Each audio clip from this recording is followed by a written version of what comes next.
Hi guys, Mike here again. Hope is alive, hope has a name, hope's name is Jesus. That doesn't change. It's a saying I heard a long time ago. I've just adopted it for myself, and when things don't go well for me, I keep going back to hope is alive. But anyway, I was touching on the last video about Daniel and what God was doing in him. But here's some observations about the book of Daniel. The title, the Most High God, is used or found 14 times in that book. And even the king who was a pagan, he used it talking about God, calling him the Most High God. Psalm 25:14 says, "The secret of the Lord is with those who fear him, and he will show them his covenant." Daniel mentions heaven 28 times in the book of Daniel. And as I said, the Most High is mentioned 14 times. And Daniel 4:25 says the Most High rules. That book's not just about Daniel, though. It's about Daniel and his three friends. And so there's four young men then. They were all taken away when they were teenagers. And these guys were the best of the best. They were the cream of the crop. If they were a football team, they would be in an academy, and they would already have senior contracts even while they were still just 13, 14 or 15 years old. So that's how good these guys were. They were educated, they were well-mannered, they knew stuff.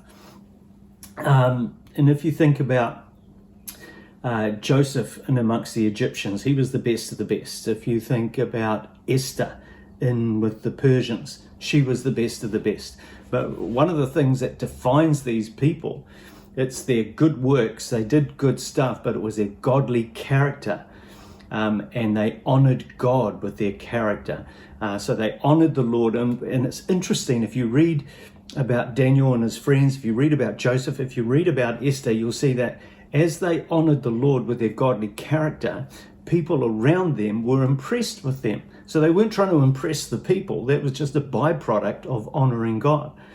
Obviously with Daniel, there were other wise men in the household, and I bet they were pretty ticked off with him, especially that amazing gift of interpretation that he had.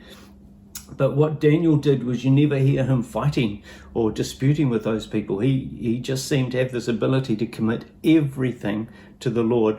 And he had a very long life, and he had a very effective ministry.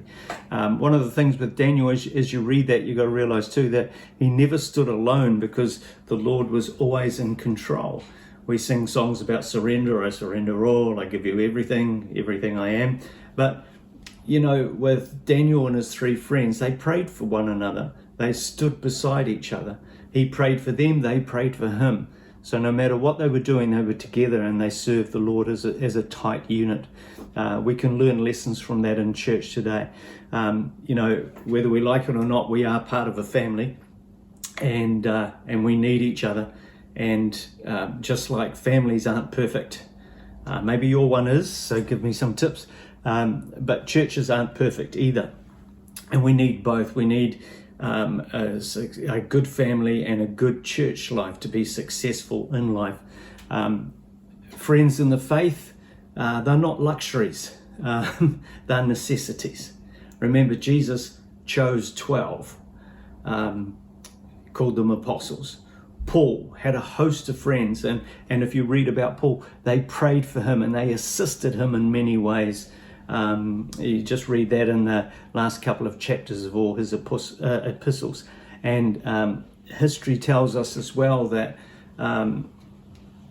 those like Timothy and others who were highly esteemed church leaders, they worked hand in hand with Paul.